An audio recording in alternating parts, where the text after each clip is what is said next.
Madam Chair and committee members, thank you for allowing me to come before you to present Senate Bill 141, as you stated, the Patient Injury Act. I have Ben Vincent from McKenna Long Harvard with me, and Rick Jackson, Chairman of Jackson Healthcare, here today with me. What this bill is, it's a big, bold idea that will cut healthcare costs. What this bill is not, it is not an anti-attorney bill, nor does it deny access to due process to the patient. It does just the opposite. It expedites the process. This bill is all about reducing healthcare costs.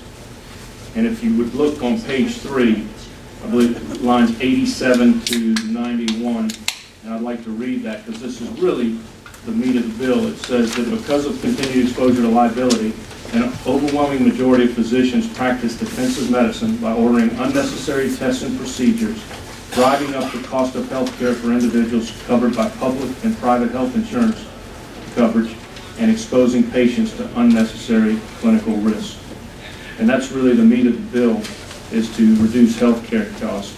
And I believe it would be safe to say that there's not anybody in this room, whether they're in support or opposition to this bill today, that have seen their premiums go down or their health care costs reduced. What this bill is seeking to accomplish is to replace a broken medical liability system with a no-blame administrative compensation system. This new system will lower health care costs by eliminating the practice of defensive medicine. What I'd like to do now is read a definition of what defensive medicine is.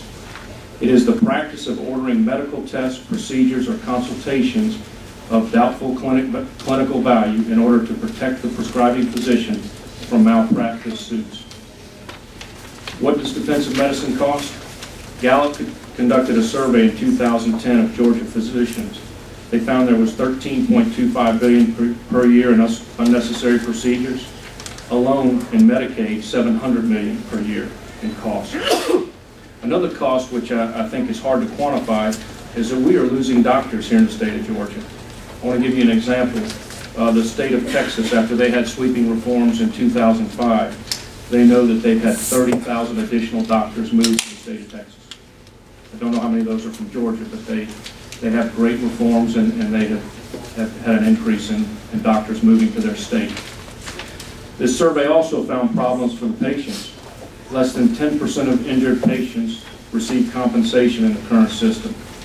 When the patient is finally compensated after a lengthy process, which sometimes can take over 5 years, they only receive 17.5% of the malpractice cost. Did you have anything else you want to present? I know Senator Carter, you got some questions. I would like to present a letter that I actually received today. If you could hand that out, I could pass that around. It's just that if I could really quickly read this, it's from a U.S. Senator from another state, actually, Tom Coburn. He's a medical doctor and a U.S. Senator from Oklahoma. And I would just like to read this quickly into the record here. Senator Beach, as you know, surveys show that by a wide margin, the American people support common sense medical malpractice reforms to reduce the number of junk lawsuits, the practice of defensive medicine and healthcare costs. Data also shows these reforms are a top health policy priority for physicians and other healthcare providers. Congratulations on introducing Georgia State Senate Bill 141. I'm happy to see you as a state leader offer a state-based approach for Georgia. While I strongly support state-based efforts for medical malpractice reforms, I do not believe there is a constitutional role for the federal government to mandate particular tort laws for individual states. States should take the lead in designing workable solutions that protect patients and reduce costs. I understand your bill may be discussed and considered by your colleagues in the near future. The state-based innovative policy proposal in many ways embodies the patient compensation system I have supported, a thoughtful and compelling approach that holds great potential to help address the core problems at the root of our current medical malpractice system.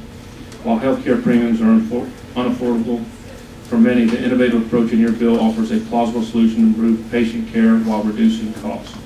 States have long been the policy laboratories of our republic, and Georgia's potential adoption of this proposal could serve as a model for other states.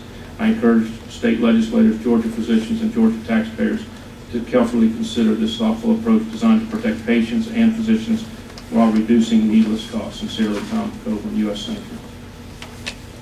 And that's it. That's all I have.